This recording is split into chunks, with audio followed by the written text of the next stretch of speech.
Tamil Nadu assembly pass చేసిన చాలా bills governor పెండింగ్లో పెట్టి కూర్చున్నారు. మొత్తం దాదాపు 12 బిల్స్ అన్నమాట గవర్నర్ పెండింగ్లో పెట్టేశారు. 2020 నుంచి ఇప్పటి వరకు 3 నుంచి 5 సంవత్సరాల పాటు గవర్నర్ బిల్స్ పెండింగ్ పెట్టేశారు. దీంతో మళ్ళీ ఇప్పుడు తమిళనాడు ప్రభుత్వం సుప్రీంకోర్టుకి వెళ్ళింది. సుప్రీంకోర్టు ఏం చెప్పింది తెలుసా? మొత్తం ఆ బిల్స్ అన్నీ నేను పాస్ చేస్తానని చెప్పేసింది. ఏ రోజైతే ఆ బిల్స్ ప్రెసిడెంట్కి వెళ్ళిందో ఆ రోజు నుంచి నేను పాస్ చేసేసాను.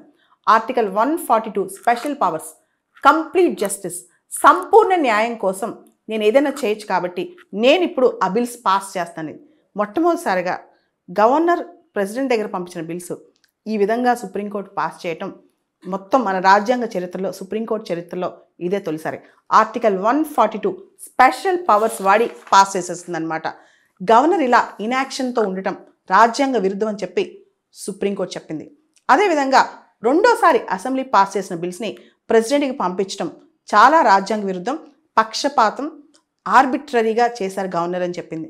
తర్వాత గవర్నర్ ఏదైతే స్పెషల్ అసెంబ్లీ సెషన్లో తిరిగి పాస్ చేసిన 10 బిల్స్ పెండింగ్లో పెట్టారో ఆ బిల్స్ అన్నీ కూడా పాస్ చేసినట్టు లెక్క, గవర్నర్ సంతకం పెట్టినట్టు లెక్క. తర్వాత గవర్నర్కి పాకెట్ వీటో లేదు.